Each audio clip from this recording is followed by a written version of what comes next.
এই মন্দিরটা কোথায়, এই মন্দিরটা কি তোমার বাড়ির পাশেই, বা তোমাদের বাড়ির জায়গাটার নামই কি, বা এই নদীটার নাম কি, বা এই সকল অনেক কোশ্চেন করেছে। বা এত বন্যা কোথায় হয়েছে, কোন এলাকা, এটা আমাকে ফেসবুকে অনেকেই এরকম ধরনের কোশ্চেন করেছে, যেহেতু আমি ফেসবুকে অনেকগুলো ছবি পোস্ট করেছিলাম সেই কারণে। তো আজকে সমস্ত প্রশ্নের উত্তর দেবো, তার সাথে সাথে ভিডিওটা কেমন লাগলো অবশ্যই কিন্তু কমেন্ট করে জানাবে, আর ভিডিওটা দেখে কিন্তু সবাই একটা করে লাইক করে দেবে। তো দেখো প্রথমেই বলি, এই মন্দিরগুলোর পাশেই আমাদের বাড়ি, আর এই মন্দিরের পাড়াতেই আমাদের বাড়ি, যেহেতু এখানে যত রকমের অনুষ্ঠান হয় তো তোমাদেরকে তো ছোট করে বড় করে শেয়ার করি। জ্যৈষ্ঠী মাসে পুজো হয়েছিল যেমন শেয়ার করেছিলাম। তো এখানে দেখো না, হঠাৎ করে সকালবেলা জল থাকেনি, নদী এত উপছেছে, আর ওই যে দেখাচ্ছে মন্দিরের সেদিকটাতেই নদী আছে, নদী পুরো ভর্তি হয়ে এগুলো সমস্ত জল হয়ে গেছে। আর বিকেলবেলাও তো প্রচণ্ড জল হয়ে গেছিলো। সব ভিডিও তো আর শেয়ার করা যায়নি, আর এই ভিডিওগুলো আমার ভাই আমাকে করে পাঠিয়েছে। আমি যেহেতু শ্বশুর বাড়িতে আছি, বাপের বাড়িতে এরকম বন্যা হয়ে গেছে হঠাৎ করে, দেখো না। আর তারপর দেখো এত বৃষ্টি হয়েছে, এত বৃষ্টি হয়েছে, এরকম তো বন্যা হয়েইছে। আর তার সাথে কিন্তু নেটওয়ার্ক নেই, নেট নেই, কারেন্ট নেই, ওখানে প্রচুর অসুবিধা। তার মধ্যে অনেক কষ্ট করেই কিন্তু ভিডিওগুলো করা হয়েছে। আর এই জায়গাটা হলো ঘাটাল মহকুমার চন্দ্রকোনা থানার কুলদহ গ্রাম। দেখো সকাল থেকে কেমন জল বেড়ছে, এদিকে দেখো সেন্টার আছে, ICDS এর সেন্টার, তারপর ক্লাব, সাবমার্সিবল, এই দিক দিয়ে ভেদ করে মানে ঢুকে যে ওদিকে একটা নালার মতন আছে, সেদিক দিয়ে মাঠ দিয়ে চলে আসছে জল, প্রচুর পরিমাণে বাড়ছে। আর ভিডিওগুলো বললাম তো আমার ভাই করে পাঠিয়েছে, নাহলে তোমাদেরকে দেখানো আমার সম্ভব হতো না।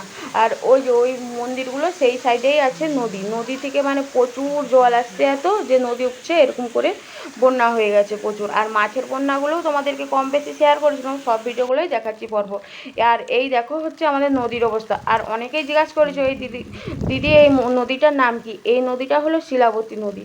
আমাদের ঘাটালে তো এই শিলাবতী নদী চারিদিকটা ঘিরেই আছে। আর এইদিকে বন্যাটা একটু তাড়াতাড়ি হয়, যেমন বৃষ্টি শুরু হতে হতে না বন্যা হয়ে যাবে।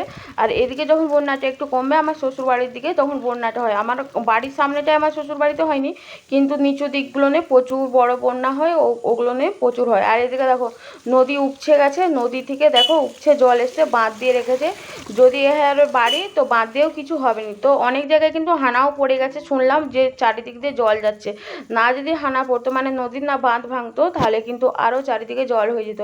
আর এই যে দেখো নদী উপছে জল এসছে, আর এই তো দেখতে পাচ্ছ সাইডেই বাড়ি, ওই জন্য অনেকটা বাদ দেওয়ার চেষ্টা করছে জেঠুগুলো, যাতে একটু মানে জলটা না আসে, ক্ষতি না কারো হয়। কিন্তু ক্ষতি তো হবে, কারণ চাষের জমি টমি তো সবই ডুবে একবারে, সেখানে তো সাঁতার জল যাওয়াই যাবে না, কিন্তু বাড়িগুলো অন্তত যাতে থাকে সেই কারণে এই জন্য চারিদিকে বাঁধ দিয়ে আছে। আর তোমাদেরকে বাঁধের রাস্তাটা দেখাচ্ছি, বাঁধ দিয়ে দেখো পুরো নদী ভর্তি। আর আমাদের বাঁধটা কিন্তু অনেক উঁচুতেই, তা সত্ত্বেও কিন্তু বাঁধ উপছে জল এসছে। কারণ বন্যা এলাকায় জানো নদী বাঁধগুলো একটু উঁচুতেই হয়, কিন্তু তা সত্ত্বেও নদী বাঁধ উপছে জল আসছে, মানে সেটাও কিন্তু কম বন্যা নয়। দেখো এদিকে নদীর জল ঢুকে গেছে, আর এদিকে নদীর বাঁধটা দেখো অবস্থা। আর এই নদীর পাড়েই কিন্তু আমাদের বাড়ি। আর এতক্ষণ তো তোমাদেরকে আমরা নদী দেখালাম, তারপর আমাদের বাড়ির মন্দির দেখালাম, এগুলো কিন্তু আমাদের নদীর পাড়েই, আমাদের নদীর পাড়ে যেহেতু বাড়ি সেগুলো তোমাদের দেখালাম।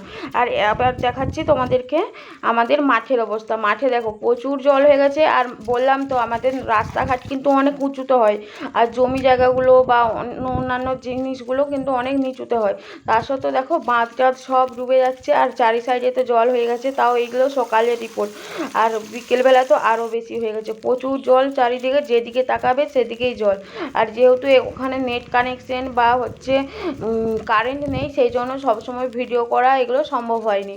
আর আমি যেহেতু নেই, আর ভাইকে যতগুলো বলেছি সম্ভব হয়েছে ভাই করে পাঠিয়েছে। দেখতে পেয়েছো চারিদিকে পাটকাঠি মেলা আছে, হঠাৎ করে এত জল। আমাদের তো কয়েকদিন আগে ধান রোয়া হলো, কিন্তু ধান টান সব ভেসে চলে গেছে, মানে ভেসে বলতে কি ডুবে চলে গেছে। আর সেই সকল তো ক্ষয়ক্ষতি আছে, তারপরে অনেকের বাড়ি টাড়ি ডুবে যায়। আর হচ্ছে এখানে অনেক অসুবিধা হয়, অনেক ধরনের অসুবিধা, মানে কারেন্ট নেই, জল নেই, অনেকে বেরোতে পারেনি। আর এই দেখো এইদিকে রাস্তাটা আবার একটু নিচু করে রাস্তা পর্যন্ত ডুবে চলে গেছে। তো এখানে শুধু নদী আর নেই, নদীর সাথে সাথে একটা খালও আছে এই মাঠের মাঝখানে। নদী আগে খালতেও ভর্তি হয়ে যায়, সেই জন্য মাঠগুলো আগে ডুবে যায়, তারপরে নদীতে তো উপরের দিকে জল আসে, তখন নদী ভর্তি হয়ে যায়। আর চারি সাইড আরও বিস্তীর্ণ এলাকা, চারিদিক বন্যায় ভর্তি হয়ে যায়। আর এখন তো তবু হচ্ছে চারিদিকে অনেক রাস্তাঘাট আরও উঁচু হয়েছে, আরও বাগান হয়েছে, সেই তুলনায় অনেকটা কম আছে। ছোটোবেলায় যখন আমরা ছোট ছিলাম এত বন্যা হতো, এত বন্যা হতো, সেই তুলনায় কিন্তু এবছর আরও অনেকটাই বেড়ে গেছে। 2017 সালে বেশি বন্যা হয়েছিল, আবার 2020 সালে বেশি বড় বন্যা হয়েছিল, আবার এখন 2024 সালে বড় বন্যা হয়েছে। প্রত্যেক বছরই বন্যা হয়, কিন্তু এই বন্যাগুলো প্রচুর বড় বড় হয়েছে। এবছর তো প্রচুর বড় বন্যা হয়েছে। আমরা যখন ছোট ছিলাম কলা ভেলাই করে কি আনন্দ নাই করতাম। তো ভিডিওটা কেমন লাগলো অবশ্যই কিন্তু লাইক করে দিও আর শেয়ার করে দিয়ে জানিও বন্ধুরা।